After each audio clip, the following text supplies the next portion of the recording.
Welcome to the Weekly Stuff Podcast with Jonathan Lack. And Sean Chapman. We are here to talk about stuff this week on the show. Last week, we discussed the top 10 games of 2022. This week, we are telling you what games we are excited for in 2023, and maybe some movies as well with our 2023 year in preview episode. It's kind of an interesting year because it could wind up being an extremely big year for video games because a lot got delayed out of 2022 into 2023. Of course, a lot could get delayed out of 2023 into 2024, so we'll talk about that. That'll be a discussion today. We're also going to go over, we learned what the DC Universe is planning for their sort of relaunch with James Gunn at the head, and I want to go through this because it's both crazy and interesting, and I don't know, I'm curious about it. So I thought we would talk about that, and that'll be our podcast today. Yes, so I mean, it's the long adventure of the DC movie enterprise. It's like one of the longest running topics on the history of this podcast. I believe it was Comic-Con 2013 where they announced Batman v Superman and that they were leveraging Man of Steel to create a DC universe, and our podcast launched 2012. So this is like the 10-year anniversary of that we're going to lose our fucking minds decision at DC. That led us to where we are now. Yes, the moment where everyone looked at it as like, are you sure it's a good idea not to at least make a second Superman movie and not to do at least one Batman movie before you have them fight? Are you sure that's a great idea? And to make Batman v Superman a stealth Justice League launch movie and nothing else in between? Yeah. Flash movie, I think announced at that same Comic-Con, still not out. and we all pray it just never comes out. Well, we'll see. So that is today's podcast. Sean, what have you been up to? I have continued to be. I'm still playing Tsukihime. Nice. It is. I should probably be done with it by next week. I'm getting pretty close, I think, to the kind of ending section of the second of the two routes that are in this remake. It continues to be great. I don't have a lot to say about it. I'm in the same boat with Fire Emblem Engage. I've put like 55 hours into that game so far. Jesus. Yeah, it's a lot. It's like I'm spending like all my free time with it because I'm focusing on it for a lot of stuff. But then also, if I'm just like watching a TV show or listening to a podcast, then that's when I go in and like do all the training, and I'm like, buying materials for my units, and I'm doing like paralogs and all this other stuff. So I'm like almost always playing it when I'm not doing something else. It's crazy, but it's fantastic. It's such a good game. I'm on like chapter 22 or 23, so I'm near the very end, and the plot, like, if you want a game with plot twists, you will love Fire Emblem Engage. It is a twisty-ass game. A lot of big stuff. Phenomenal voice cast. It's emerged for me that there are so many good actors in this game. The best performance in it is Reina Ueda, who plays Vale, who is a major character she kind of has a dual role in the game. And obviously she's a great actress. You might know her as Ganyu in Genshin. She's in lots of stuff. She's in Hathaway's Flash. Yep. Female lead in that. Yeah, so we've talked about her more and more over the last couple of years because she just keeps popping up in things we discuss. But phenomenal performance there. I got to a cutscene today where Junichi Suwabe sings. It's great. It's a really good game, and you should play it in Japanese because that cast is insane. But we will talk about that more in the weeks to come. I might wait to do a final like review-y thing on that until I'm actually done with it. But I'm playing the shit out of it and loving it. So do you just want to move on to the news, Sean? Yeah, it's been a while since I asked you this question, Jonathan. What's going on in the news? Well, there was a balloon over the skies of America. I'm kidding. We are not talking about Balloon Gate because we're not a crazy right-wing podcast during a slow news week. No, we are. What if it's actually UFO, though? What if this time everyone thinks it's a balloon, but really this one is actually UFO? What if that's what it is? It's aliens. And what if China is like just as confused as we are? And they're exactly. Like, they think it's us. It's a UFO. We're freaked the fuck out. I've cracked it, Jonathan. This is the time. It's First Contact, motherfuckers. That would be a great plot for a First Contact movie where America thinks it's a Chinese balloon and China is like not commenting because they don't know what it is, and then that forces China and the U.S. to come together. It'd be great. There we go. You know. All right. So DC. A lot of things going on at DC. DC has been interesting because they've never really sort of in the film zone been kind of under one leadership structure the way Marvel has been since the MCU sort of started. Where with DC, you've had even, there's been the whatever attempts in the movies we all know about with Batman v Superman and Justice League, but not that Justice League. Now there's Zack Snyder's Justice League, all that stuff, right? But then you've also always had like CW had their own DC universe, which was called the Arrowverse, because Arrow was the first show in that line of shows. You've had their animated movies, which have had different levels of continuity. You've had different animated series. You've had different video games. In part, that's actually made DC more interesting at times because there's so many corners of it. Like, while I was generally disinterested with the DC movies, I had a lot of fun with the Arrowverse on the CW, and that eventually kind of petered out, but there was good stuff over there. There were always some interesting things going on in animation, but they are now making a concerted effort to try to bring everything together. They have hired, this is old news, but they've hired James Gunn, director known for Guardians of the Galaxy, got into the DC universe with the Suicide Squad and Peacemaker, and Peter Safran. Peter Safran is a movie producer, used to be a talent executive. Now, with producing, he actually started producing movies with, I think, like the Conjuring series, which was a pretty big get for Warner Brothers. And then he did some of the bigger DC, like, hits, like Aquaman and Shazam, some of the ones that were, like, better received. So those two are now in charge of DC Studios. And James Gunn did a little presentation this week saying what they're planning for the first couple of years, just to lay this all out, and says the goal is to bring all the DC stuff under one straightforward label. That doesn't necessarily mean everything in one continuity, but they want to have some clarity there. Basically saying without saying, they want to have sort of a main MCU continuity, now just called the DCU. They're no longer doing DCEU.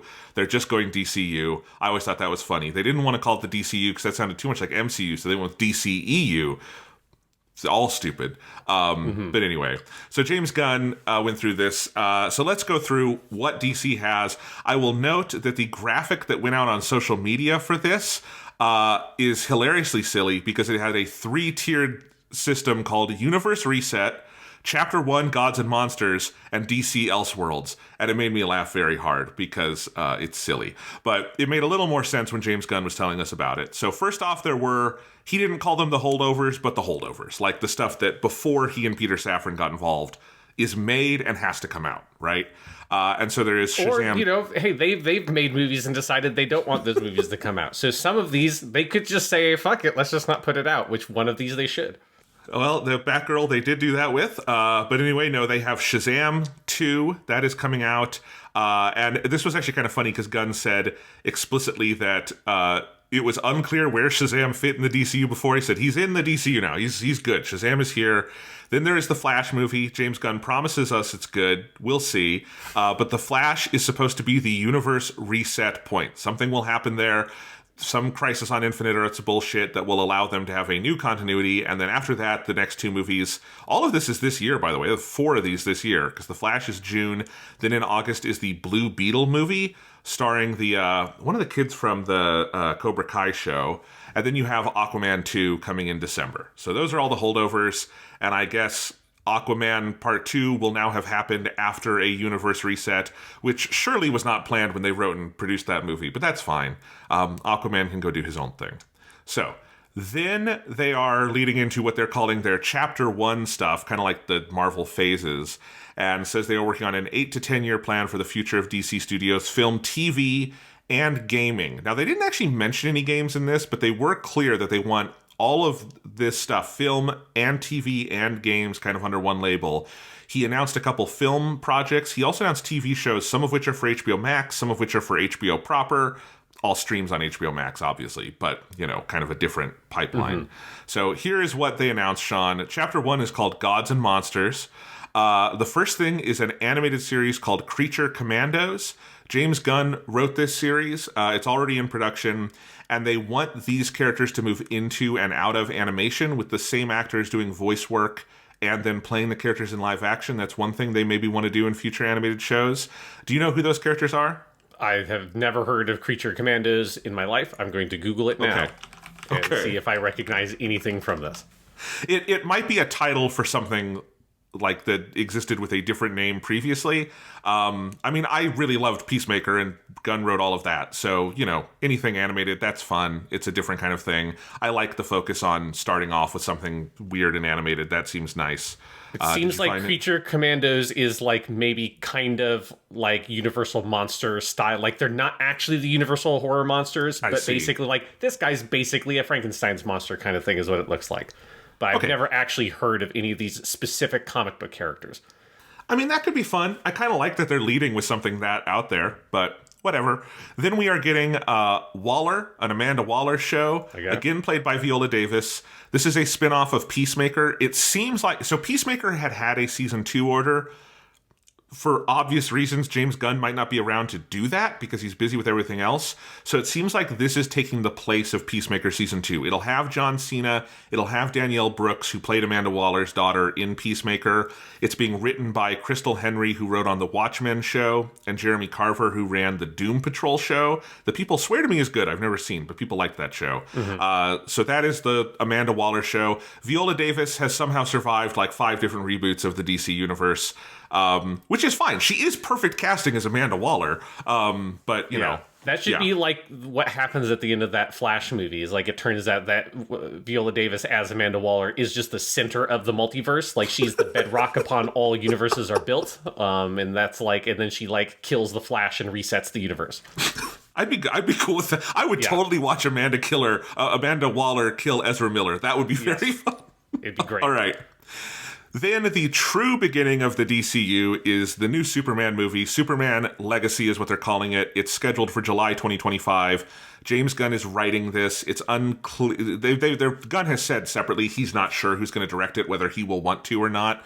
The art they showed for it was the cover of All-Star Superman, which I can't imagine they're adapting directly, but kind of an interesting statement of intent. I don't know. Because they've said... Just to be clear, if for people who don't know, the plot of All-Star Superman is that Superman gets a lethal dose of radiation and is like his powers are becoming more powerful, but he's also dying at the same time, which would be a hell of a plot to try to adapt for your first new Superman movie. It would put a real sort of time limit on your new universe. Well, you know, last time they killed Superman in his second movie. This time they're going to kill him in his first movie. No, we're just going to Goku this motherfucker. We're just going to kill him immediately. Yes. Gunn has separately said this is it's explicitly, this is not an origin story, but it is a young Superman movie. So, you know, and obviously there are other inspirations you could take from All-Star Superman without the plot of him dying. So either way, I like that they are doing a big Superman thing. That is correct that the start of the DCU should probably be a big Superman thing. It technically was last time, but no one planned it that way. And I think James Gunn is smart, and you know, this will probably. I am looking forward to them putting money behind Superman. That's, I guess, my thought. Yeah, I'm curious to see what it is. I've been burned so bad on Superman from DC recently that, like, I mean, ever since Man of Steel, really, and then they've continued to do their like wallowing in let's do fake evil Superman stories forever. So I need to see what it actually is for me to actually get excited about it. But they should make a good Superman movie. They should have made a good Superman movie 10 years ago, and they didn't. So maybe they'll do it this time. You know, James Gunn has mostly written more of the sort of misanthropic heroes, but I think if you look at his stuff, there's such a fundamental sweetness to Guardians of the Galaxy and everything, and it's so clear he knows these characters. I'm guessing this is not a Zack Snyder situation where he kind of hates Superman.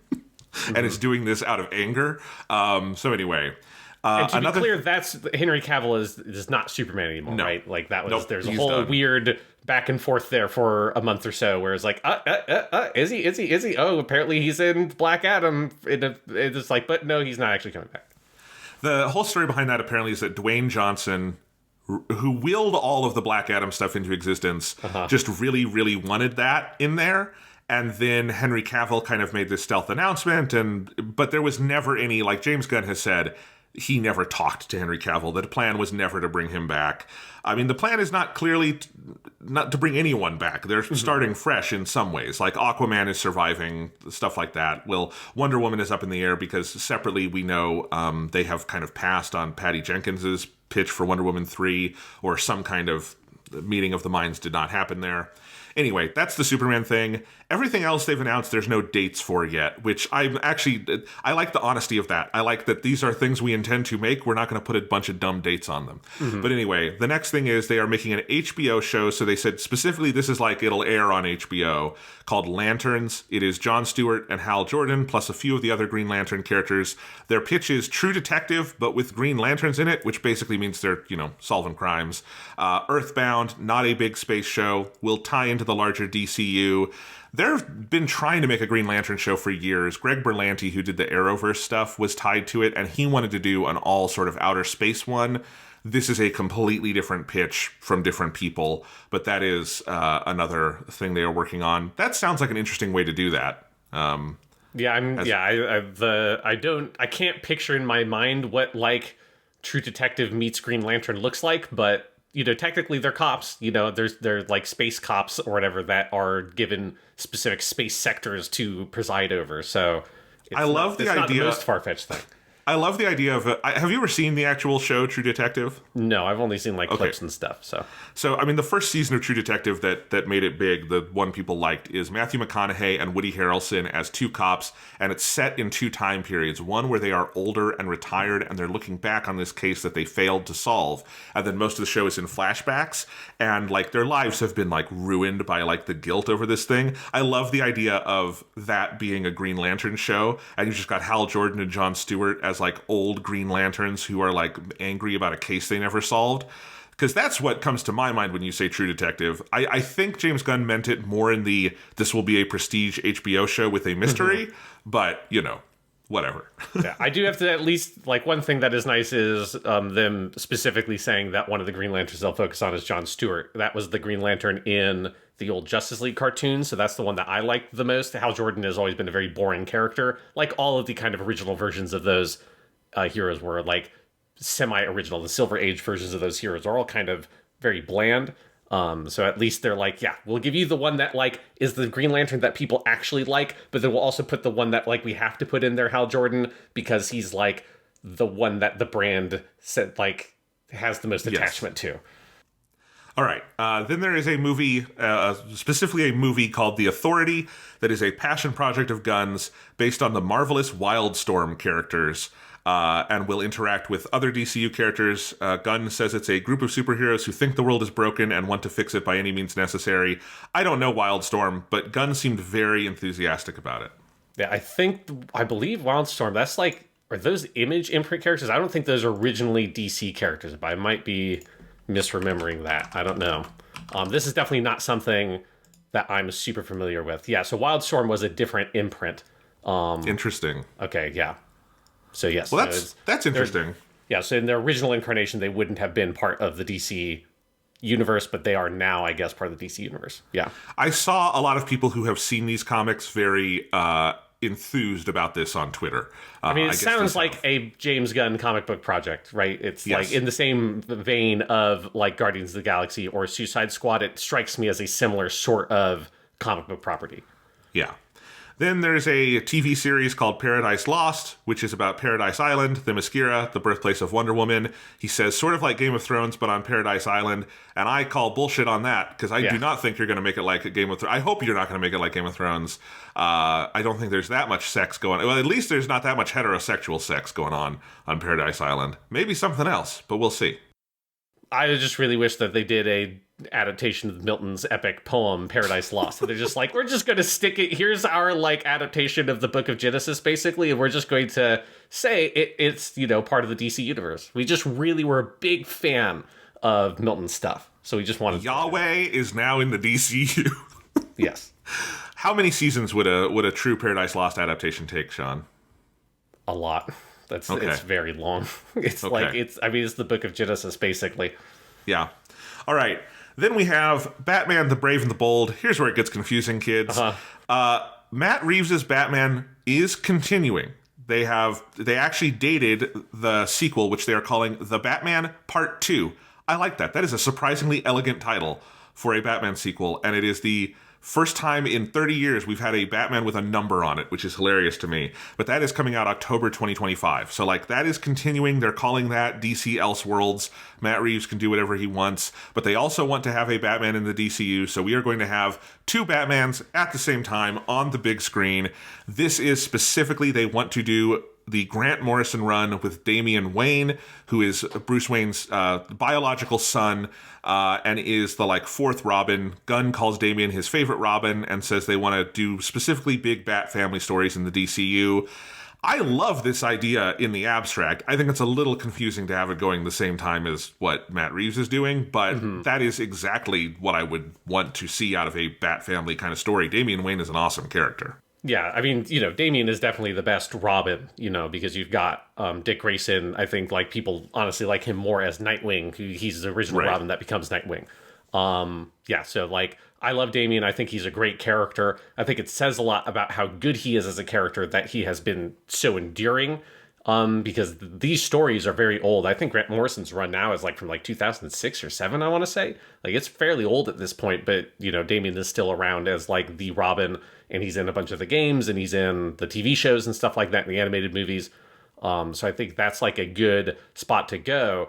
But I do wonder, like, I think that would be a hard movie to make. I think you need to get like a very good script and a very good director. Because if you're making a Bat family movie, particularly that's like your first movie in this continuity with these characters, like that's going to be presumably a lot of characters to juggle and a lot of concepts that will be familiar to hardcore Batman fans, but will not be familiar to like the people at large who like are generally aware of kind of what a Robin is, but do not know anything about what a Damian Wayne is, probably have no idea what the fuck a Nightwing is. Or any of that kind of stuff. So I'm curious how they would kind of balance and try to tell that story as an entry point story for a continuity of Batman. It should be animated. Like that is my main thing, is like it would, because there is no precedent whatsoever for having two ongoing live action incarnations of a superhero in movie theaters. That's never happened and probably shouldn't. But there is an animated precedent, which is you have the Marvel Spider-Man and you have the Spider-Verse Spider-Man. And part of why I think audiences buy that is that one is animated and crazy and one is live action and also crazy, but you know what I mean. And I think like this would lend itself to animation so well. I know that because they did all of this in the DC animated movie. It's a really good run of movies. If you've never seen it, that's the Damian Bashir Batman. And they do all of it. There's one of them is Batman versus Robin. There's the whole like run of movies that are actually really fun Batman movies. And I feel like do this animated. That would work so well. And of course they're not going to because they want this to cross over with Superman and everything. But yeah, I mean, I've seen people going like, no, everyone understands multiverses and stuff now, blah, blah, blah. It's not about that, guys. It's just conceptually weird to have Matt Reeves' Batman coming out, but also another Batman movie that'll come out a year later, but a totally different. It's just weird. I don't know what else to say. It's oversaturating the market. Yeah, exactly. I think it's oversaturating the market, and it's like, I feel like those Batman movies are going to cannibalize each other. Like one is going to be, presumably Batman Part 2 will be a lot more attractive to general audiences than this movie is, unless they like have like a really good pitch and trailer and stuff that makes the general audience really interested. But like, I think, I really love Bat family stuff. You really love Bat family stuff. But the like general public at large thinks of Batman as, generally speaking, a like loner character that's very dark and stuff. The Batman movies, or like the Batman with Robert Pattinson, presumably the sequel, like plays into that interpretation that is friendly to the general audience's understanding of and liking of Batman. Whereas Batman being a literal father and having to deal with Damian and like the kind of the humor and stuff that comes along with that is, I think, awesome, but is not what people generally think of when they think of Batman. So I think that's one of the reasons why, to me, this feels, even while it's a movie I'm curious and interested in, I'm not sure it's a great idea, especially if you're like trying to build an investment in a larger ongoing continuity that you want people to continually come to the theater to 3 to 4 times a year to get into, like the MCU does. I'm curious if this would be successful in that kind of strategy. Or do this one on TV. I actually think that's another way this could work, is if you did a season, called it The Brave and the Bold. It would be funny considering the last show called The Brave and the Bold is very different than what they're pitching here, which is a great Batman show, but it's a comedy Batman show. That's the one where the Music Meister episode is, right? Yes. Great show. That's where Damian Bashir started doing it. And that's my other favorite Batman voice other than Kevin Conroy. It's a good show. But that would be a big kind of expensive HBO show. That would be really fun. And then if you wanted to do a movie where he crosses over with Superman, then you can do that. But then I think it would also be one, I actually think this kind of story lends itself to TV better than movies. Yes. Because as you said, it's a lot of stuff. And then you would have a clear demarcation of Batman in movie theaters is Robert Pattinson, Batman on TV is whoever this will be, and everyone would be fine with that. We had, at one point there was going to be The Flash on TV and The Flash in movies. That never happened, but that wouldn't have been weird. So, yeah. Yeah, or I like the idea of just making animated, and then all of your crossover movies are like Roger Rabbit, and it's just Batman's just an animated character, and nobody comments on it. It's just, this is just the way it is, and we just roll with it. It would make for a really fucking weird Justice League. Yep. Then we are getting Booster Gold, HBO Max series. Gunn said it's about a loser from the future who uses basic future technology to come back to today and pretend to be a superhero, a superhero story of imposter syndrome. I don't know a lot about Booster Gold. I know people love him, and it's very funny, and this sounds like the kind of thing that would be right up James Gunn's alley, and it makes sense why he would pitch it. That is a fun idea for a show. Yeah, Booster Gold is a fun character. If they're doing Blue Beetle, although I guess maybe Blue Beetle will continue to exist in this continuity. We'll see. Booster Gold and Blue Beetle are characters that have a lot of interaction in the comics. So if they have both of those at the same time, that would be fun. But yeah, Booster Gold's a good character, and that kind of one sentence pitch is basically what he is in the comics, and it's a good idea for a character. Yeah. Then they are making a Supergirl movie called Woman of Tomorrow. It'll be based on Tom King's recent comics run from 2022. That is, I guess, a more sort of gritty version that kind of emphasizes the difference between Superman and Supergirl, where Superman is raised on Earth, but Kara had been raised on this sort of, rock. That's the Supergirl origin story, is that either she was stuck in space or she was raised on an asteroid piece of Krypton or something, but she comes to Earth later. And I guess this emphasizes that difference. People who have read this comics run were enthusiastic, and I love the idea of doing a big budget Supergirl. She's a great character. So I was happy to see this. Yeah, no, I mean, I have not read this specific comics run, but I've read some of Tom King's stuff. I read some of his Batman stuff. He's a good writer. Supergirl's a cool character. Yeah. And finally, a Swamp Thing film, which Gunn says will be a very dark horror story, tonally outside the rest of the DCU, but will still tie into it. And I know everyone loves Swamp Thing, so there you go. Swamp Thing is awesome. There are so many great Swamp Thing comics, including obviously the Alan Moore stuff, which is probably the most famous, but Swamp Thing's a sick character. I think you could make a cool movie out of Swamp Thing. I don't think I would want a Swamp Thing movie to have anything to do with other movie continuities at all. This, to me, would scream, make this an Elseworlds movie, but hey, we have no idea what the fuck it means for this to tie in. I'll say, it is hard for me to imagine Swamp Thing in a meaningful way crossover with Supergirl, Booster Gold, HBO, Game of Thrones, Amazon's Batman, The Authority, Green Lantern, and Superman. It's Swamp Thing is pretty far outside the realm of all those other characters. He doesn't interact really with other superheroes much in the comics.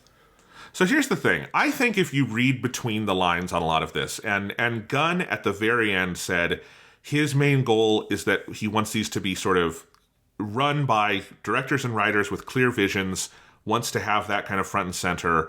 And I think when you look at the lineup and you look at everything, my feeling is that this will be a linked universe and that everything will nominally take place in the same continuity, but it does not sound like the overwhelming emphasis is on crossover stuff. They did not announce a Justice League here. They did not announce any crossovers between these things yet. And my feeling is that the Elseworld, because they didn't announce any new Elseworld stuff. I think the idea is the Elseworld stuff is from the holdovers, what they couldn't fit in, basically. Mm-hmm. And I don't think they plan on doing any more of that Elseworld stuff. My sense is that this is a unified continuity, but with a goal to have room for people to do different kinds of things. Clearly, because they're moving between animation and TV and different forms like this, I don't think the idea is to have it all sort of like look the same the way the Marvel stuff does. And overall, I do like kind of what he's pitching here, of that this is like, you've got Batman and Superman, and everything else is weird and kind of under the table and like other kinds of stuff. And it's in sort of different formats. And I think that's a cool idea. I would honestly prefer just stop it with the interconnected continuity. But when they went through all of this, there wasn't a giant focus on, and here's how this will connect to this, and here's how this will connect to this, other than it's all part of the same world. And I'm totally fine with that. I just, there's a point where if every one of these is setting up something else, then it becomes bad. But I like that this is a lot of individual things that it doesn't, like Booster Gold, they can bring their Blue Beetle into it. It doesn't feel like that exists so that they can do more Blue Beetle or something else stuff, Like, I don't know, Falcon and the Winter Soldier exists so you can eventually do Captain America 4 or something. So, I think it's an interesting, I think, to be fair to everyone involved, James Gunn and Peter Safran came into an absolute goddamn shit show and were tasked with cleaning it up. And I like that there's at least some creativity here. I like that how many of these are based on direct comic runs that Gunn could tell you the like time period and author of. That's kind of neat. This does feel like there's maybe more ideas here than DC has had in a while, in the sense that seems like people who actually know comics wanting to make some weird comic shit.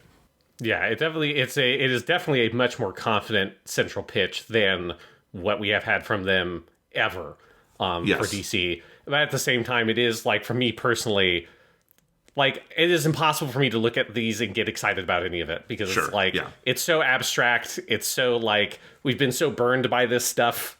Not just DC, but Marvel as well. Like, just like this whole, like, the superhero stuff has been going on and been so popular for so long that, like, really I cannot get enthusiasm for anything other than if you show it to me and I can see something from it and it looks cool and good, then I can get excited. But like, you tell me you're making a Superman movie, I'm like, okay. You tell me you're making a Batman movie, okay. The one thing I'm excited about here, I want to see Batman Part 2, because Batman 1 was really good. I want to see the sequel to that movie because I knew that movie was good. Yeah.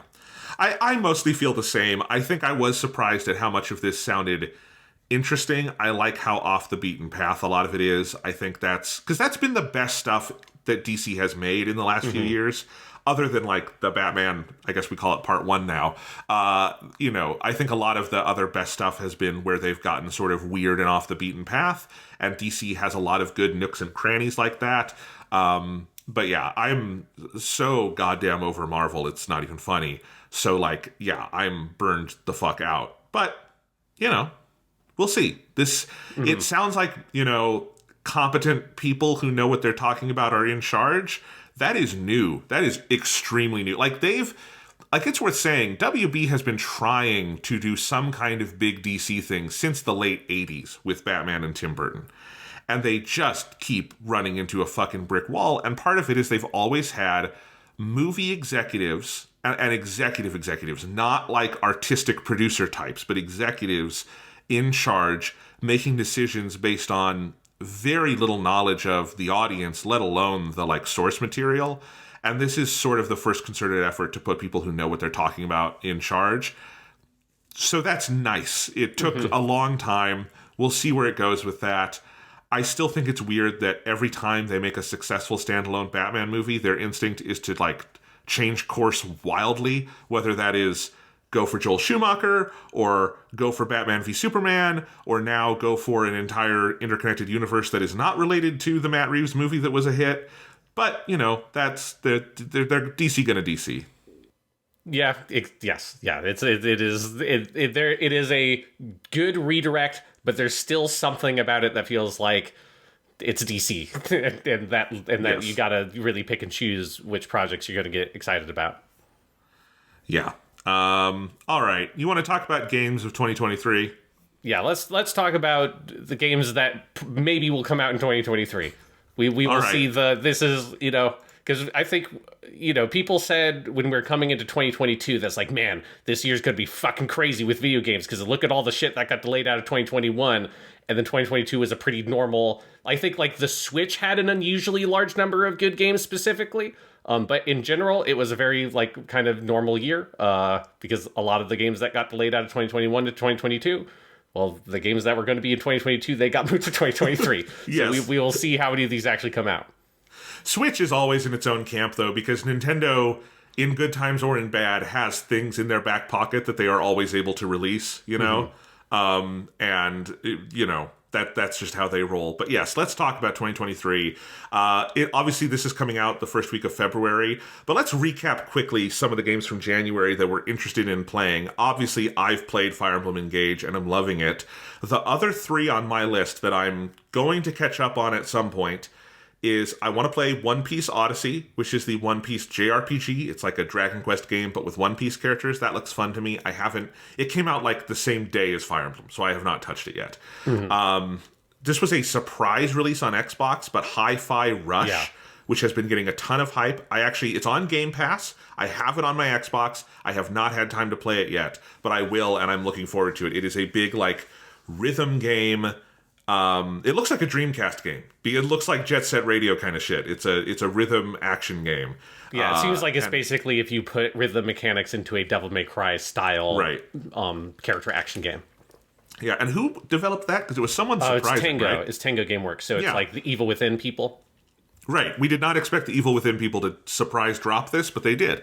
And then there is the Dead Space remake, which has been getting rave reviews. And I never played Dead Space 1, but I want to play this because it sounds like it's great. So those are all on my list. January wound up being kind of a busy month. Yes, yeah. And I'm definitely planning on booting up my Xbox Series S for the first time in a year. Literally, I have not turned that thing on in over a year to play Hi-Fi Rush. And yes, and I definitely will also play the Dead Space remake because I played the original Dead Space. I never ended up playing the sequel for whatever reason, although people really like Dead Space 2. But Dead Space 1 is a great game, Jonathan. I think you would really like it because it's very Resident Evil 4-esque, but with like alien-style horror, space horror. And that remake seems awesome because it's not just a like perfect one-to-one remake. It's also they've kind of reimagined some of the structure of like the levels and stuff that like apparently they took out all the loading screens and made it a totally seamless USG Ishimura, the ship that you're on. It seems like they did more than just convert the game over, which is what I was looking for. Like a prettier version of Dead Space is cool, but a reimagining of the original Dead Space with modern technology, that's even cooler. Because it's also a next-gen exclusive. This is only on PS5 and Series SX, and then PC, obviously, but it is not on PS4 or anything, so that's pretty cool, too. We're getting more and more of those. Yep. Yeah. All right, looking forward to that. February, and I am not, you'll see on this list, I am not bothering with actual dates, because who the fuck knows? Things will slip. We just saw that, like, The Last of Us Part 1, the PC release is slipping by, like, 3 weeks, which is totally fine and normal, but I'm not going to bother with actual dates here. We'll just say, here's what is planned for February. Hogwarts Legacy. You excited for that, Sean? Burn my fucking flesh off. I'd rather get immolated than play this fucking game. All right, turf time. All right, then you have Theatrhythm Final Bar Line, which is the new Theatrhythm Final Fantasy game. I do love that it does not have the title Final Fantasy in it, so if you go to the like eShop or something and search for Final Fantasy thinking you're going to find the big Final Fantasy rhythm game, you will not. That feels like a slight failure of like search engine optimization, but I did actually download the demo for this. If you've played the other Theatrhythm games, which was a series that started on the 3DS, they're like kind of a low-budget rhythm game, but the benefit of being low-budget, like they don't do remixes or anything. It's just the tracks from all the Final Fantasy games. The upside to that is there's like 400 songs in this one. There's like all the tracks from all the Final Fantasies. There's like 7. There's Crisis Core. There's Crisis Core Remake. There's 7 Remake. They're all in there, and you have fun chibi versions of the characters to do your rhythm game with. I might pick this one up on sale at some point, because I do love Final Fantasy music, and I've enjoyed these a little bit in the past, and the demo is solid. So there you go. I'm with you that this one is on my radar as well, because there's also like DLC stuff for non-Final Fantasy music, so like Dragon Quest music, Nier Automata music, and stuff like that that's in there as well. So Yeah. And this is one, by the way, I did look into the DLC because it's all, again, up for pre-order. There's like a $100 digital deluxe that gives you everything.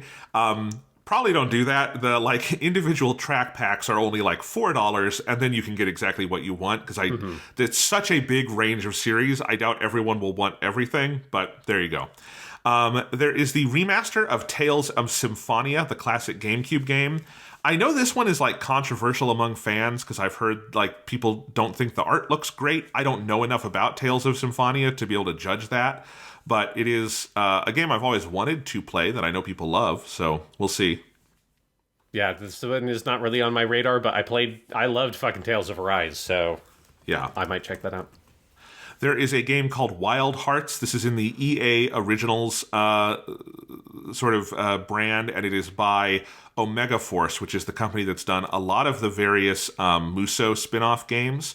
And it looks interesting. It's kind of a big Monster Hunter sort of thing where you're using it. Also, it's kind of like Monster Hunter and Horizon or something, where you're using sort of ancient tech to hunt big monsters and stuff. So there's a trial demo starting soon for that, but I don't know anything about it beyond that. Yeah, I did not know that this was being published by EA. That's really fucking weird because Omega Force is a part of Koei Tecmo. Right. So I'm looking. Publisher Electronic Arts announces partnership with Omega Force and its parent company Koei Tecmo. Okay. So it's some sort of like partnership with Koei Tecmo specifically to publish this game. That's weird.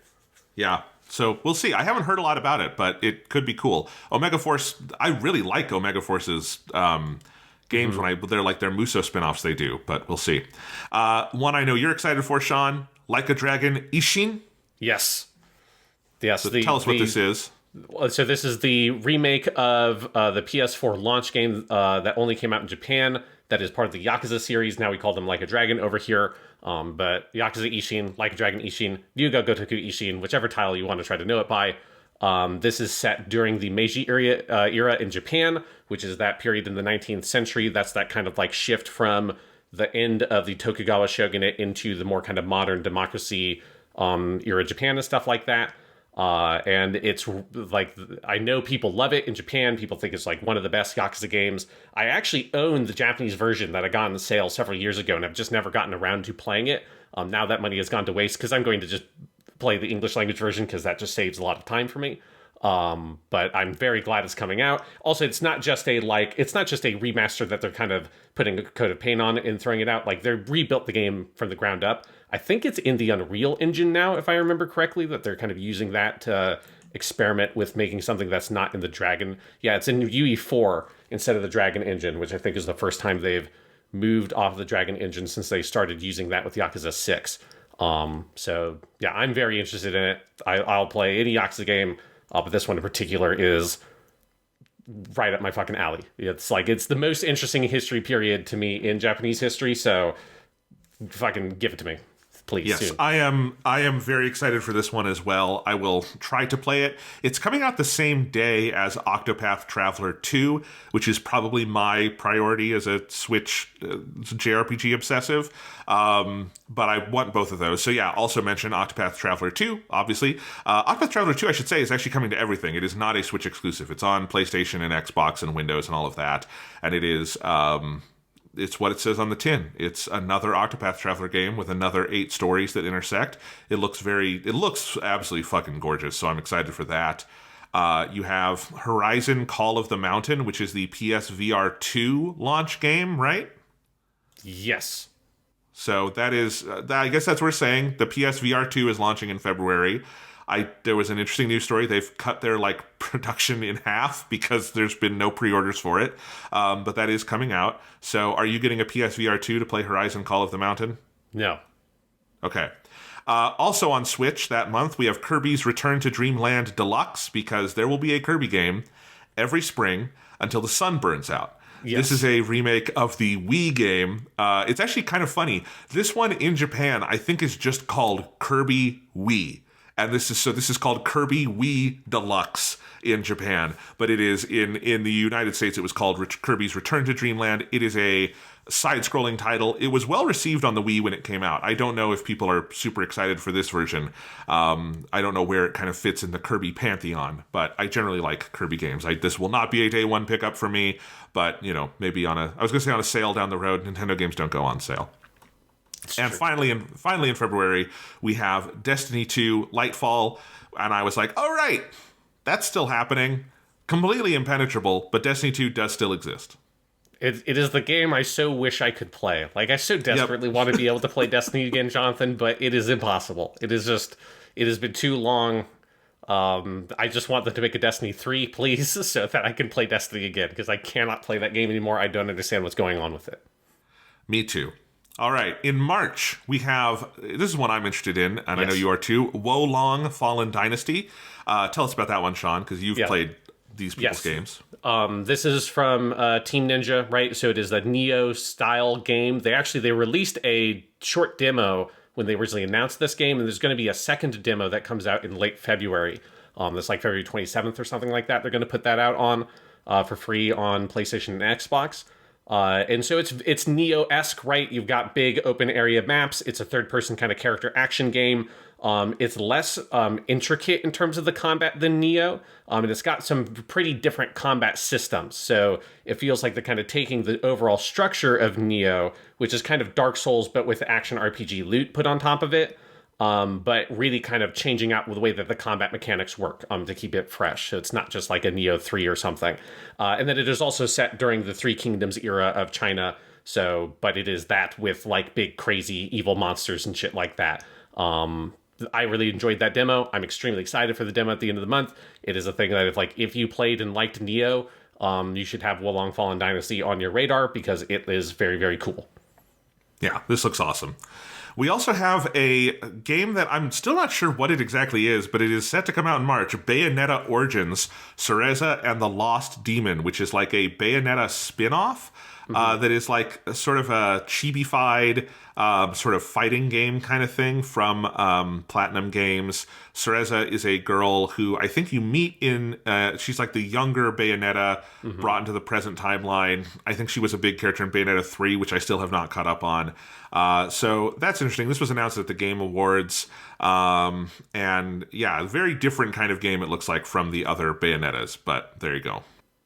Yeah, I did not pay much attention to that. I remember seeing the trailer and being like very surprised that it just didn't strike me as like if you're a huge fan of Bayonetta, you're obviously going to be into this like 2D puzzle game or whatever it looked like it was. It's just kind of a weird announcement. Yeah, we'll see what it is. There is Star Wars Jedi Survivor, also planned for March.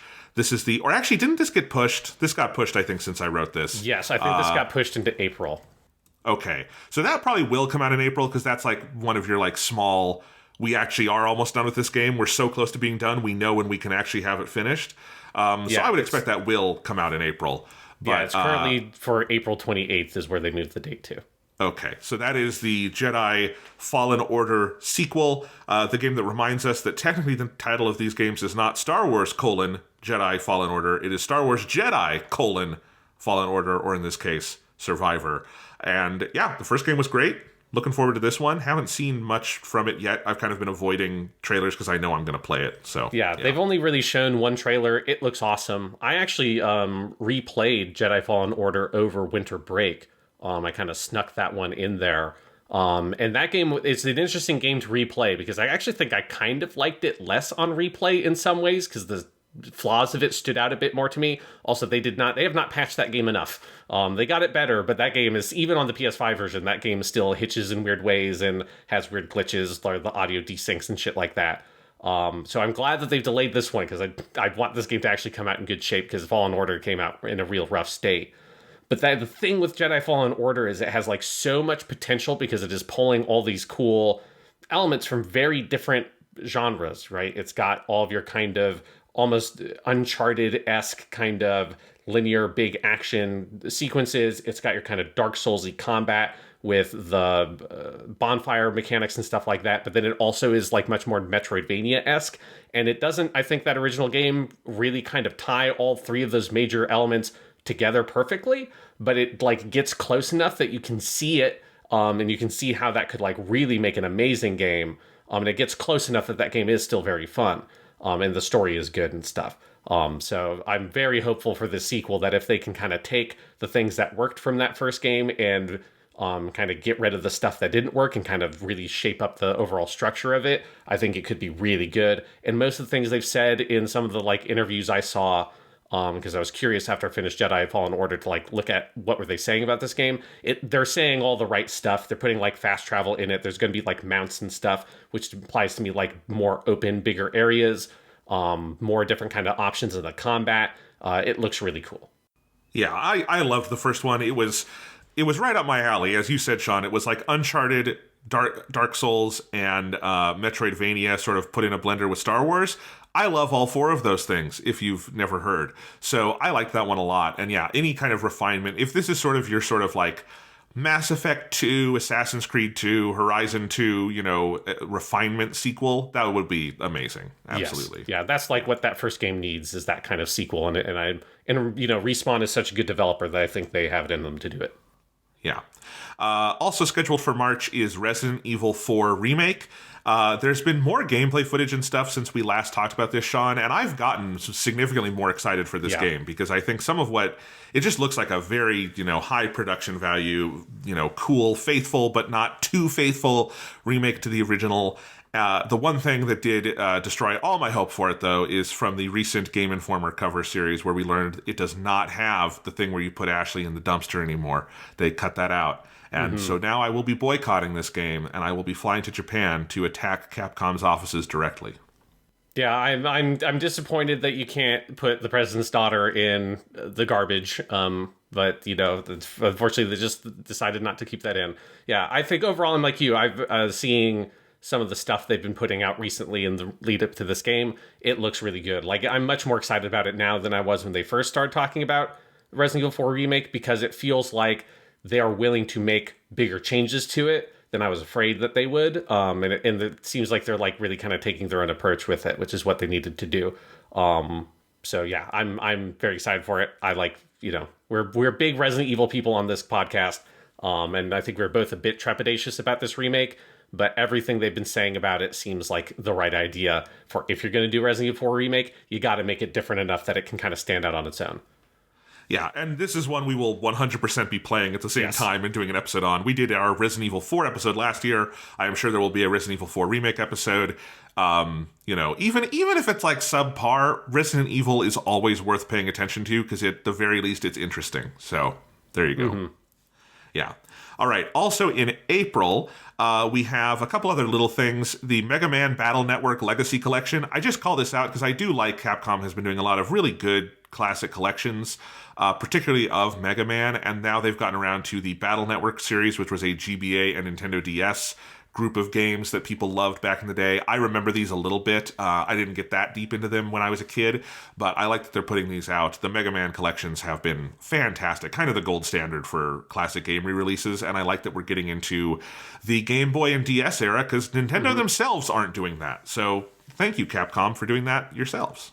Yeah, no, I remember watching this cartoon. It was like a 4Kids show or something. Oh, right, there was, yeah. Yeah, and I don't think I ever played any of the actual games, so this might be something I pick up, because they always seemed really fucking cool.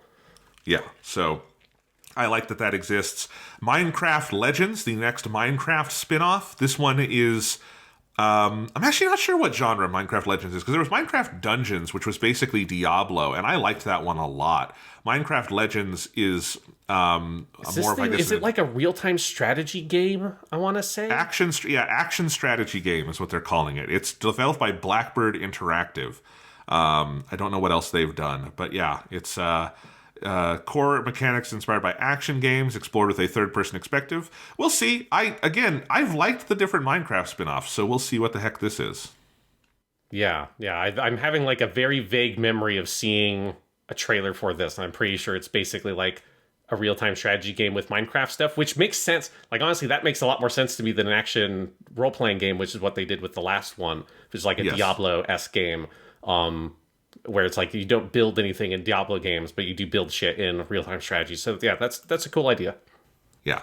Finally, in April, we have Dead Island 2. Wasn't Dead Island 1 like a game from forever ago? What the fuck is Dead Island 2? Dead Island 2 has been in development for 1,000 years. Like, this game, I want to say they first announced it in something like 2014. Yeah, I'm looking at it right now. 2014 by Jaeger Development, removed from 2015, replaced by Sumo Digital. Sumo Digital was removed, replaced with Dam Buster, who started in 2019. Yeah, what was Dead Island 1? That was like a 360 game, right? So, yes, because Dead Island 1 came out in 2011. I'm looking at the Dead Island 2 Wikipedia now. And if you remember, you know the Dying Light games? Like, they made Dying Light 1 and Dying Light 2. Those are, like, really the sequels to Dead Island. So it was, like, a first-person shooter that was, like, a kind of a semi-open world zombie game that was mostly focused on first-person combat.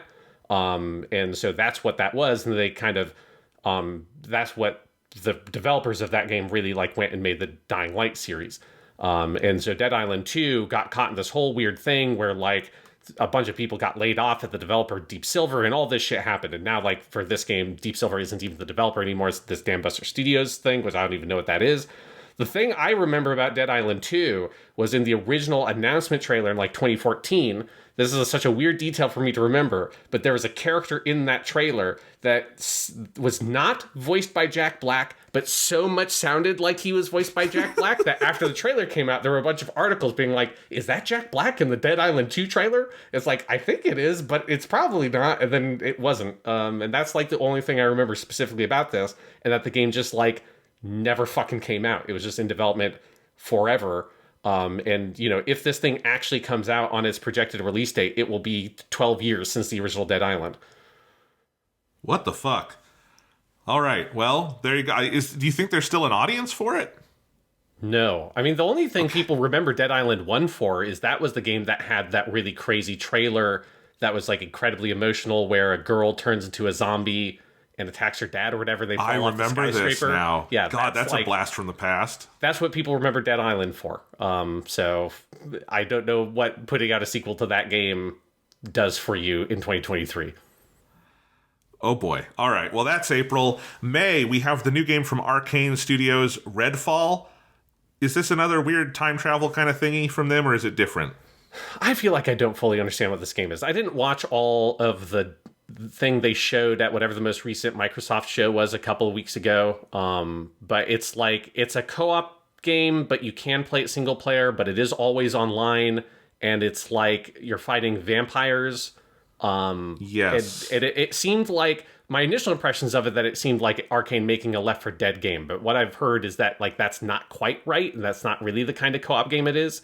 So I don't have a great idea really of what Redfall is, but none of the trailers I saw really grabbed my attention, even though I do like Dishonored and I like Deathloop fine, even though I think that game, you know, kind of ended up not being as good as it could have been. So I'm curious about Redfall. I like Arcane stuff, but for whatever reason, all the trailers for this have just not piqued my interest for this game. Yeah, this is Arcane Austin. Deathloop was Arcane Lyon. Yes. The Austin branch, I think the last major thing they did was was Prey? Prey, I think. Yeah. Yes. Was the last one that they were the lead developer on. So, yeah, I've heard, it seems like people are of two minds about this one, because it looks like it could be very service gamey. But we'll see. Yeah, and that does not gel particularly well with, like, Arcane's stuff. Like, the idea of a co-op Arcane game just didn't even make sense to me. So I think that's one of the reasons why it just really has not grabbed my attention. Speaking of games that look like they shouldn't exist, Suicide Squad, Kill the Justice League, scheduled for May. One, do you think that's actually coming out in May, or is that facing a just ginormous delay? I feel like that's going to get delayed. Like, we haven't seen fucking jack shit from that game. Like, yeah. we know that it's some sort of, like, third-person shooter. I think we know that it is a live service game, but not because they've shown that, but there were, like, leaks that showed the menus and stuff that showed that it was like, oh, this is going to be more of a almost Marvel's Avengers-esque kind of thing than you expect. And it's just, you know, the game could be good. We don't know. But it is, for me so far, the biggest disappointment of like the last 10 years of games is that Rocksteady went from making the Batman Arkham games, and then you're like, what are they going to make next? What are they going to make next? And then it's fucking this. It is just like the most unpleasant, unappealing pitch for a video game I've seen in fucking forever. I hate that they are making this game. It looks awful. So I think May is going to belong to Legend of Zelda Tears of the Kingdom, which is the big sequel to Breath of the Wild. This game has been actually dated by Nintendo for a specific day in May, so it will come out. Nintendo games sometimes miss like a year, but I've never seen Nintendo put an actual fucking pre-order date on a game and slip from that. So I assume this game is actually done. But yeah, we have not seen a lot from it. They've definitely I assume there will be a big Nintendo Direct soon about it, but this is the Breath of the Wild sequel that has been in development so long that I imagine it has probably ballooned from the original plan, which was more of a Majora's Mask-esque sequel, reusing pieces of the original. We know there's an entire sky world in it, and it's kind of taking some mechanics from Skyward Sword there. But hey, Breath of the Wild, one of the 2 or 3 most acclaimed games of the last 10 years. So this will be a big game for this year. Yeah, I'm not as confident that it will hit that date as you. We'll see. I think if that VR Horizon game gets pushed into May, then we know it will come out then. Because Horizon is doomed to come out next to whatever is going to be like the most award-winning game of the year. So it's like if that happens, like, because if it doesn't, then I just have to assume that like Dragon Ishin is going to be the game of the year for everybody, because that's coming out right at the same time as Horizon Called Mountain. So yeah, I'm just saying, like, I genuinely. I know this game has been in development for a long time. Nintendo, when they put an actual date on a game and like put it up for pre-order in the eShop, the only time I know of that not happening is the remake of the Advance Wars games that got pulled because of the Ukraine invasion. But that was I don't think Legend of Zelda will be delayed because of a Ukraine invasion. So we'll see. Well, what if our new king of the United Kingdoms dies like in April, and they're just like, well, fuck, goddamn, we can't put it out. It's too insensitive. What if that's what happens? Do you really think anyone cares that much about Elizabeth II? Totally understand. Charles III, I don't think that kind of institutional love exists that would stop this from being announced. That's what I agree. I agree with that, but I don't know how Nintendo thinks. Nobody knows how Nintendo thinks. That is true, but that is May 12th. June is 3 games that may or may not come out in June, but if they do, this will be the biggest fucking June of all time. Mm-hmm. You have Street Fighter VI, Hell yeah. Diablo IV, and Final Fantasy XVI all planned for June. And I'm looking forward to all of those. Diablo has been tainted a little bit by Blizzard issues, but in the abstract looks good. And obviously Street Fighter VI looks great, and this is the best Final Fantasy has looked in forever. Man, I'm excited for these. Yes, yeah, I'm with you that Diablo 4 is a little bit of a question mark for me, partially for that Blizzard stuff, and also the last time they showed that game, they leaned too much on talking about, like, it's an open world Diablo and stuff like that may be a little bit more skittish, because that didn't jump out to me as, like, a great idea. But Street Fighter 6, I am extremely excited for. That game, every time they show that game, it just looks so good. It seems so, like, fully featured and rich with content. I'm very excited to be able to be excited about a Street Fighter game. And then, Final Fantasy 16 has had some of the coolest fucking video game trailers of the past 2 or 3 years. And its pedigree is, it's a single player Final Fantasy made by the Final Fantasy XIV team. I can't imagine a better pitch for a Final Fantasy at this point, given how good 14 is and how good that team is. So this looks great. Yeah, and it's basically just, clearly based on the trailers, it's just the plot of Naruto. So that's 3 great things that go great together. I keep telling you, we're going to have to do a Naruto season of Japanimation Station. And you're like, I don't know, might be too many episodes. And then you keep bringing it up for everything. And I just repeat my point. If you're going to compare everything to Naruto, at some point we're going to have to review Naruto. I'm not going out of my way to compare everything to Naruto. It's not my fault that people keep on making stuff that's weirdly like Naruto, okay? All right. And that's the end of what we have, like, dates for. Everything else is just games that have said they're coming out this year. We'll talk about those in a second. But for the first 6 months of 2023, what do you think is most likely from this list to get delayed? Most likely to get delayed. I think Redfall. No, it's most likely a Suicide Squad. Suicide Yes. Squad is easily the most likely to get delayed. I think Redfall is fairly possible. I also think Zelda is not as much of a shoe-in as you're saying. Like, I think it probably will come out, but I would not be shocked if it was delayed. And then, yeah, I think all three of those June ones, I would not be surprised if any of those games got delayed to the fall. I think anything that's coming out like up to March and April, I'm pretty sure that those are going to hit those dates. Or if anything, something might get pushed out of like February into the end of March or something at the last second. Like that's possible for one of those. But I think we were looking at those May releases, those June releases. That's that window that might just get pushed across the summer into the fall. Yeah. Star Wars got that little bump. I think that's always possible with like Resident Evil 4. Of the June games, I think Final Fantasy is the one most likely to hit that date because if you see there, we've had a lot of like interviews with the developers, and that game was pretty far in development by the time it was announced. Like they've been at the polishing stages of that for a while. It seems like they're pretty confident on that one. Street Fighter VI, I think, could get pushed. I think that's one that they're probably it'll come out when it's ready because it's going to be a game that's going to live for a long time. They have done like 3 or 4 waves of betas, though, for Street Fighter VI at this point, so I feel like that game's probably fairly locked in because of that. Yeah. I think Diablo IV, I would predict that will get delayed out of June. I kind of think that one's going to need extra time in the oven, but we'll see. Yeah, but if I had to put money on a game that like I bet probably will be pushed, it's Suicide Squad. Yes. Yeah. I don't think that's coming out. All right. Also, I just also feel like you're going to have to be really fucking confident in your game to put it out in May next to Zelda. That's kind of my view. That is going to probably be the highest selling game of this year. I mean, like, just good God, when you look at what Breath of the Wild did and how many Switches are in the wild now and everything, like, that's going to be a big... It's also going to eat up all of the online conversation. Like, again, that is as anticipated a game as exists. But anyway, good first half of the year, though. I'm excited for a lot of stuff. Yes. Now let's go through sort of alphabetically. Some of these things I threw in at different times, but this is what has been projected for the rest of 2023. A game we have not heard about in forever, Avatar: Frontiers of Pandora. Avatar 2 turned out to be pretty much every bit as big a hit as Avatar 1. Which means that you would think you'd want to capitalize on it with a video game, but this is the Ubisoft game that we have not heard a fucking peep about in years. Well, this is a Ubisoft game, Jonathan. I don't know if you've noticed, but Ubisoft is kind of completely fucking on fire. This is something we didn't talk about on the podcast. That's true. But Ubisoft had some of its like financial stuff come out recently, and they basically had almost no big release in the entirety of 2022. I mean, it just kind of felt like Ubisoft fell off the fucking map. They canceled a bunch of internal games that have gone unannounced. They delayed Skull and Bones again. Skull and Bones would have been on this list. I didn't even bother to put it on here.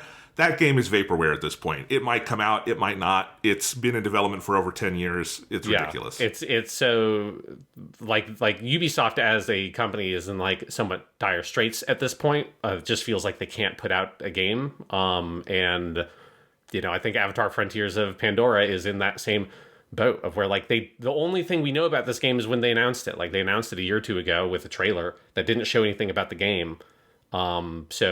It's possible that they're just playing, waiting to sort of play their cards once they get closer to the fall, which is the only time this would possibly come out.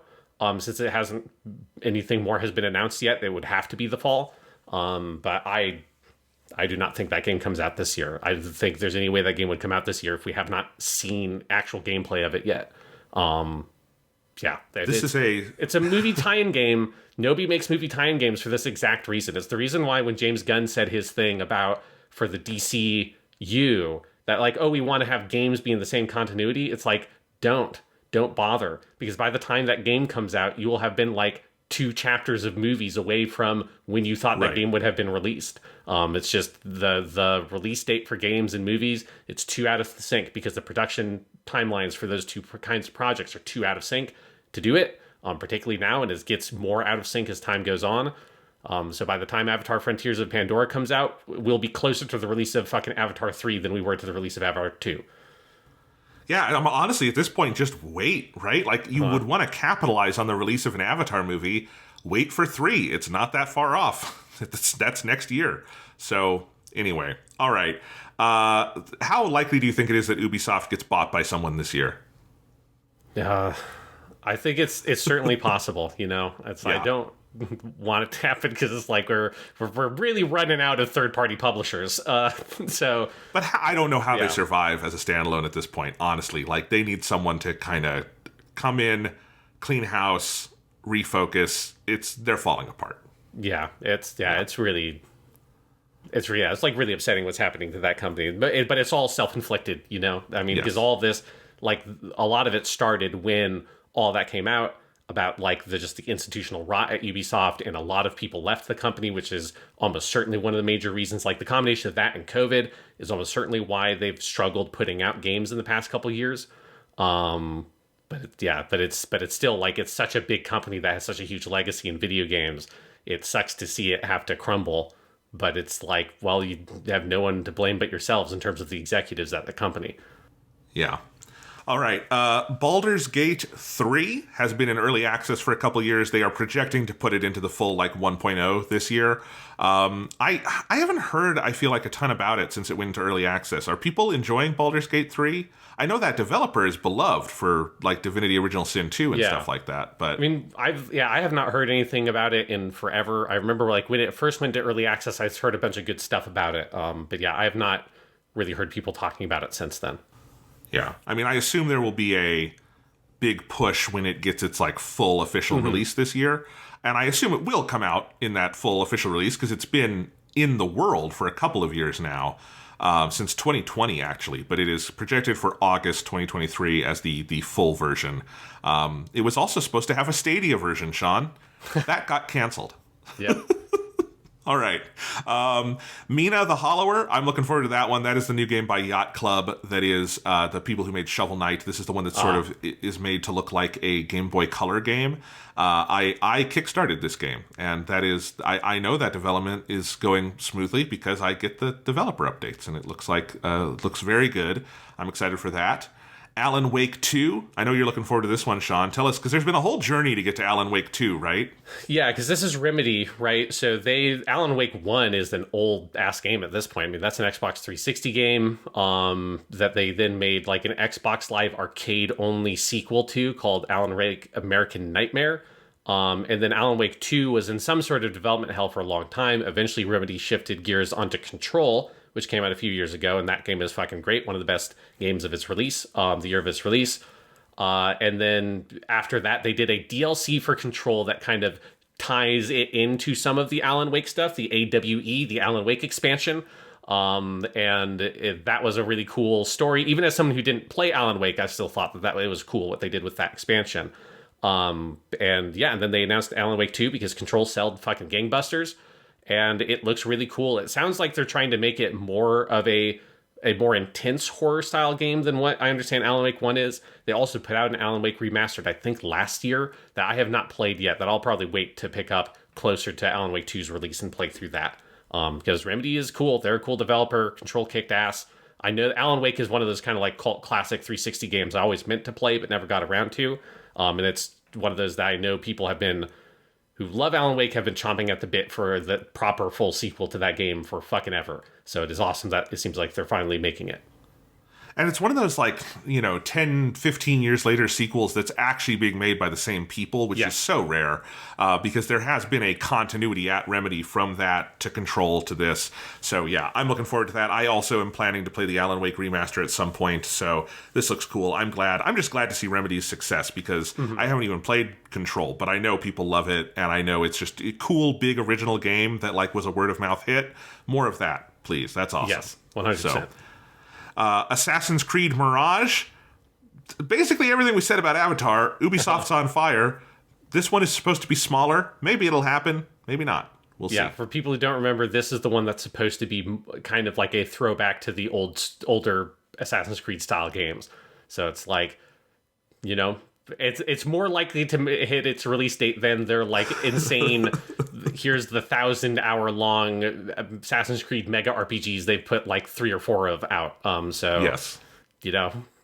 I bet they're very glad that they made the decision to shift to that for this game. That's let's try to do a more manageable size right as the company's starting to fall to pieces. I mean, they're taking pre-orders for this one. It's a cheaper game. It's priced at $50 instead of $70. But it still has no date. It's just sometime this year. Like on Amazon, it says December 31st.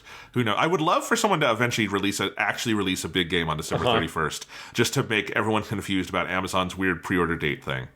All right. FromSoft is planning Armored Core 6, the triumphant return of Armored Core. I never played any of those back in the day, but this was what FromSoft was best known for before Dark Souls, and now we're getting a new one for the new consoles, and it's the first one since 2013. Yeah, I like you. I've never played any of the Armored Core games. I know that they're very popular. Obviously, we are up on our mech shit. I mean, I say very popular within that kind of more niche market of mecha games that kind of don't exist really much anymore. I very much would like to play a mecha game made by From Software, even if I know that it's not necessarily a Dark Souls style game. Like I'm not going into it thinking that. Like I just want to. Yeah, I just want to play a nice big budget mech game, like made by almost anybody. But particularly if you're saying From Software is making it, I will show up for that. Two other observations. The director on this is Masaru Yamamura, who was the lead game designer on Sekiro. So that's a cool pedigree. I love that. And then the full title of this game is Armored Core 6: Fires of Rubicon. It is that title in Japanese as well. That is the most Japanese-esque English title ever. Fires of Rubicon. I love it. It's got a sick poster too. I'm looking forward to this. No date, but yeah, this looks great. Oh yeah, Jesus, yeah. I clicked on the Wikipedia page and I'm seeing that image, and that is I don't know if that's actually what the box art's going to be necessarily, but that is fucking metal as shit. Yes. So Fires of Rubicon. Now, God, that title kicks ass. Now I'm really excited. All right, we have, here's an interesting one. We've got two Suikoden related things, classic JRPG. There's going to be a Suikoden 1 and 2 remaster this year that looks great. We talked about that when it was announced. That's very exciting because those games are beloved PlayStation classics.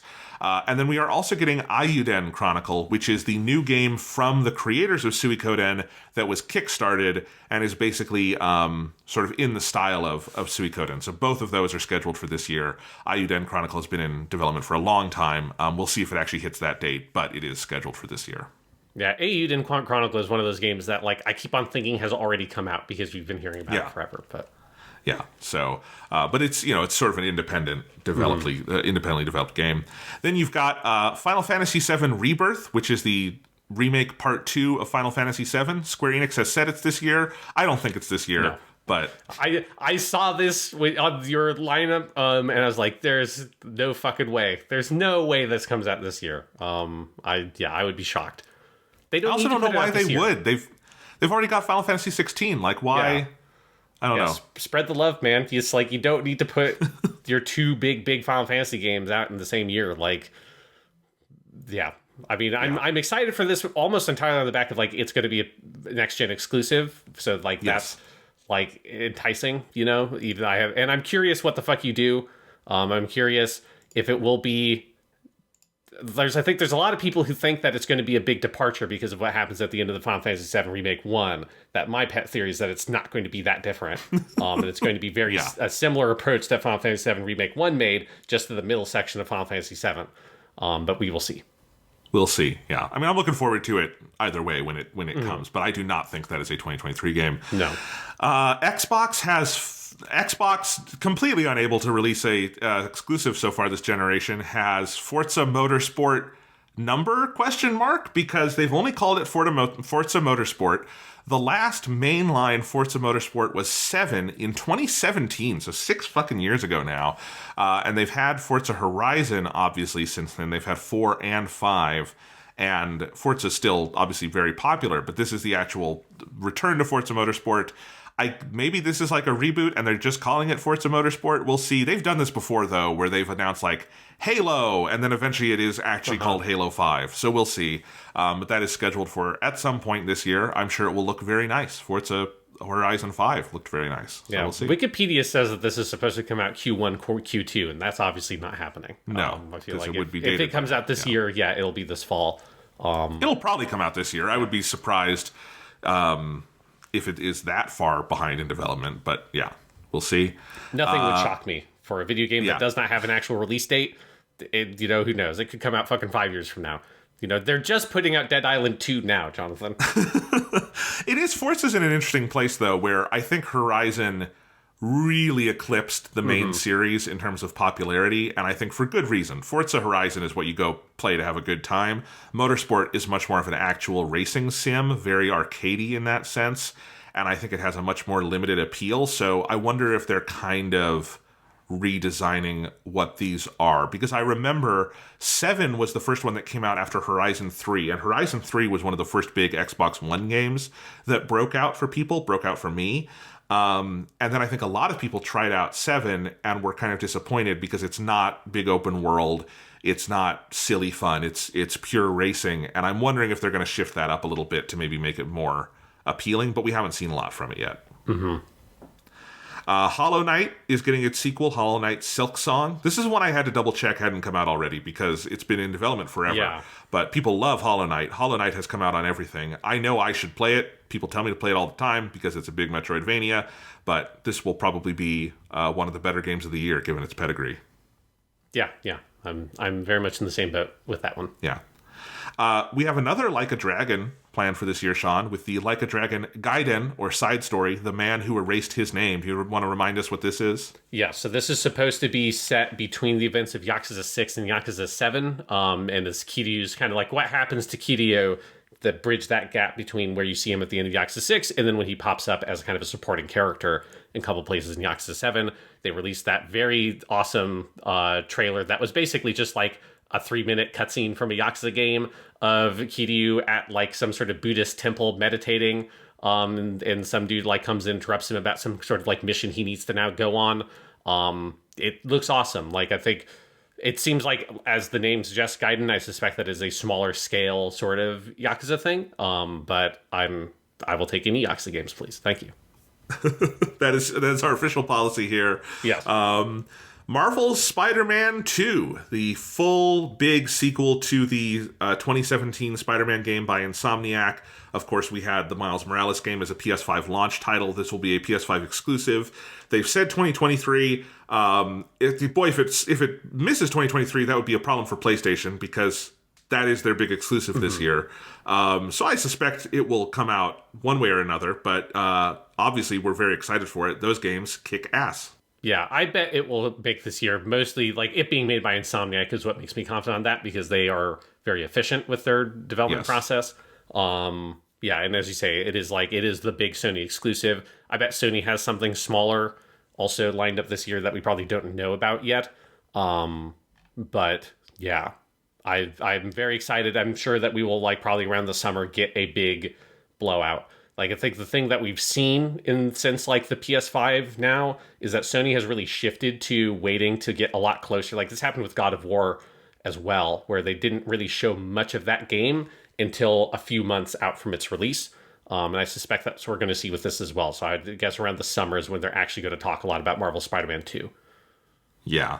So, but those games are two of the best games on the PlayStation so far, and getting the full sequel where we're bringing Miles and Peter into the same game, man, I'm psyched. This is going to be another good year for Spider-Man, because one of the movies I'm most excited for this year is the Spider-Verse sequel. So, yeah, good Spider-Man year. All right, Pikmin 4. Shigeru Miyamoto making it happen. He is the biggest Pikmin fan on Earth, and so he makes Nintendo make Pikmin games. I don't know if I was going to say I don't know if anyone else cares. I know other people care. Pikmin is beloved by a certain sect of the fandom, and we'll see. The Nintendo Switch has made a lot of series that were previously pretty niche, pretty fucking big. Will it happen for Pikmin? We'll see. Probably not, but we will see. Like, I like Pikmin, but I don't think it's hard for me to imagine it being like a big mainstream hit. But like, what if? But a small success for Nintendo Switch would still be like 5 to 10 million copies, and a Pikmin game selling like that would be absolutely insane. Yes, that would be insane. That's not going to happen, though. It could. You never know. All right, Stalker 2, Heart of Chernobyl. Announced for a while now, pushed a couple of times, but very anticipated sequel to Stalker. Well, the thing is, this developer is based out of the Ukraine, so... Yes, so that's why that is why, like, this game... has been delayed a bunch, so Like this is when they have it was scheduled for December of 2022. The developers have said on their Discord that they are continuing. They are able to still work on it, and that they are planning 2023. It is a next-gen exclusive. It's for Xbox and Windows. But yeah, I would say because of they are Ukrainian-based, everything on this is sort of up in the air. But, best of luck to everyone involved. Yeah, I mean, Stalker Shadows of Chernobyl is like an amazing, amazing game. So I hope, that sequel gets to come out. I hope all the developers are safe. I hope it's a good game. Everything we've seen from it looks amazing, by the way. I haven't even played Stalker 1, but this was like one of the best game demos we saw from Xbox at whichever E3 it was they did the event on this. It looked really good. Yeah. The Wolf Among Us 2. Are you excited for that, Sean? Telltale, the rotted fucking corpse of the Telltale making another Wolf Among Us? Yeah, I feel like I just don't even know what the situation with Telltale is anymore. Like the whole sordid tale of Telltale being killed and then bought and like resurrected appropriately, like The Walking Dead, a zombified corpse. And it's weird that they're making a sequel to The Wolf Among Us, which is a 10-year-old game now. Yes. Which is that makes me feel fucking ancient that The Wolf Among Us 1 came out 10 fucking years ago. But it makes sense. That I think that game came out on 360 originally. So, yeah, I've the only Telltale game I ever played was The Walking Dead Season 1, and I thought it was okay and didn't like it as much as most people, so.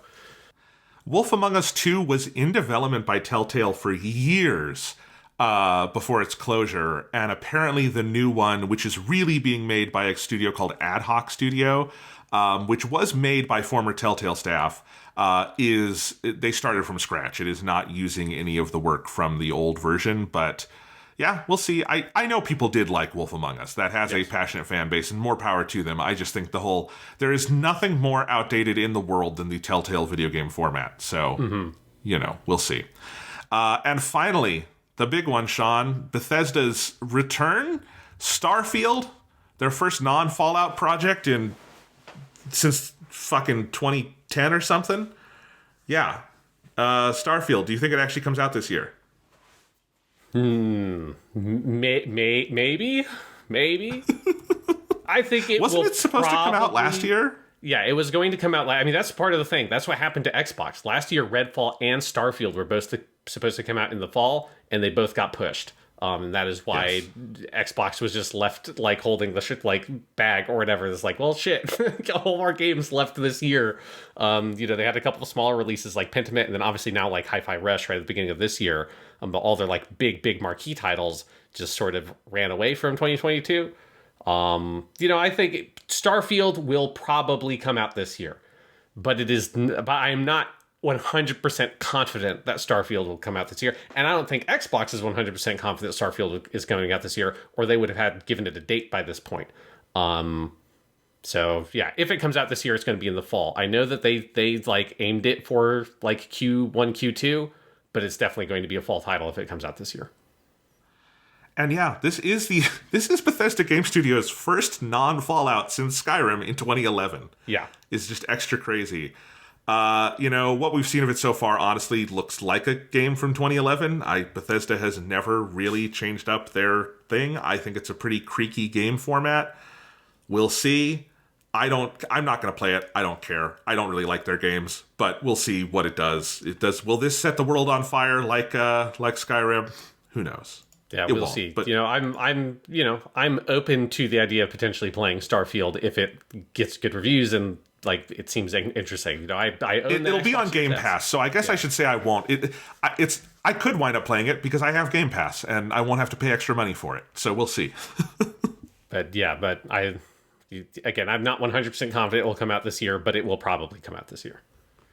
Yes. But Xbox, they're having some trouble. Microsoft, a lot of layoffs.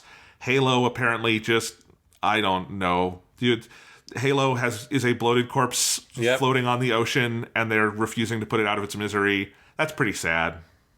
Yeah, I mean, they just had that massive round of layoffs that hit all of Microsoft, but also hit Xbox, including 90 developers, I think it was, out of 343, which is a fucking lot.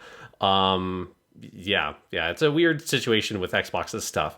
Like the acquisition for Activision is still being sort of passed around by various government agencies for approval, so that has not gone through yet.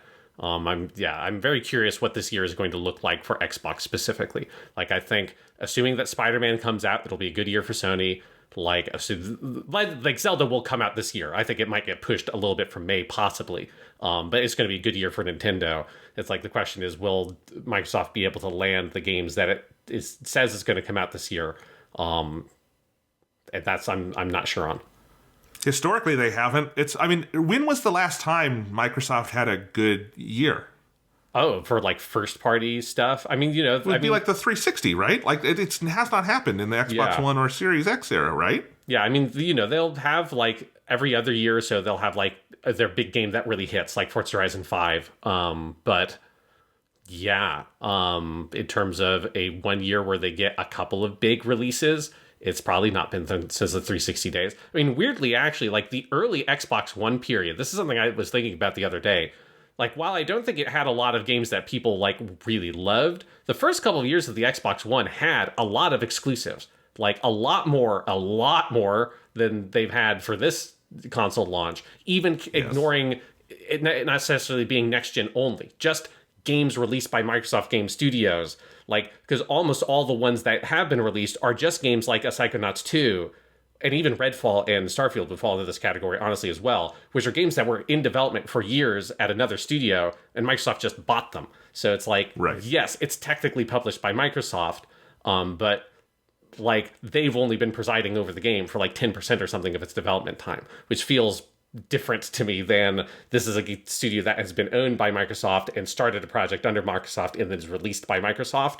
And it is weird that they have just not managed to marshal their stuff around effectively enough to get a consistent release of big first party games like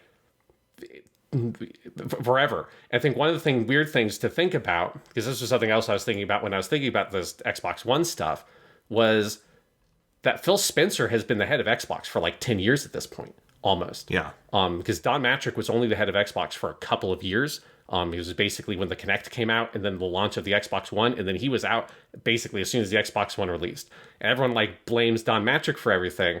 But it is like Phil Spencer has been in charge of Xbox for fucking ever at this point. And it's like weird. I just had a weird moment of having to readjust my timeline of everything around that. Because in my mind, he's still the new guy at Xbox. It's like, no, he's the longest serving head of Xbox ever.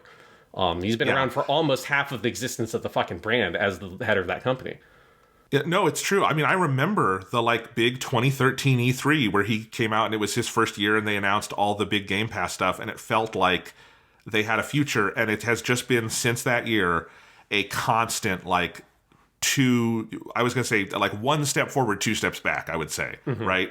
Of constant, sometimes things happen, but most of the time they don't. And Phil Spencer has been very good at some things, like the sort of building up Game Pass, and I think kind of tying the PC and Xbox together. And backwards those sorts compatible, of things. Backwards compat stuff is a really good initiative that he started. But actually getting video games out, no. And I'm sure that's not just him. That seems like a maybe institutional Microsoft thing that I don't know anyone could get over at this point. But it's an issue that just pales in comparison to what Sony and especially Nintendo obviously are achieving. Yeah, so it's because it's just, when you look at this year and you see, hey, Redfall and Starfield, those both on paper, this is a great year for Xbox. But I feel like we have been saying this is going to be a great year for Xbox since 2016, and it has never happened. They sometimes they do get good releases. It's not that they've never put out anything good, but they've never been consistent about it, which is frustrating. Yeah. We both have an Xbox Series S. Xbox is a worthwhile brand, but it is weird. We'll see. Starfield, in its pitch does nothing for me, but obviously those kinds of games work for a lot of people, and that's great. So we'll see. What are you, of all the games we just talked about, is there one you are most excited for in 2023? Well, I'll say that, Jonathan, that as we were going through this list, I was very glad that you did this, because I tend to all do this for my own list that I make that's here's the games I'm planning on playing this year. And I hadn't done that yet, so I just was copying and pasting while you were going through the list. And I actually have 19 games on this list of games that I'm pretty strongly interested in. The only couple on here that I was like, I threw on there because there were maybes was Stalker 2, Starfield, and Wild Hearts. Everything else on here, Hi-Fi Rush, Dead Space, Like a Dragon, or Ishin, Wo Long Fallen Dynasty, Star Wars Jedi Survivor, Resident Evil 4 Remake, Armored Core 6, Final Fantasy VII Rebirth, Alan Wake 2, Marvel Spider-Man 2, Final Fantasy 16, Street Fighter 6, Diablo 4, Like a Dragon, Gaiden. All of those are games I'm either definitely going to play or like pretty likely going to play. Like Diablo 4 is maybe a maybe. And that's a lot of games. I do not know if I will actually be able to play all those games this year.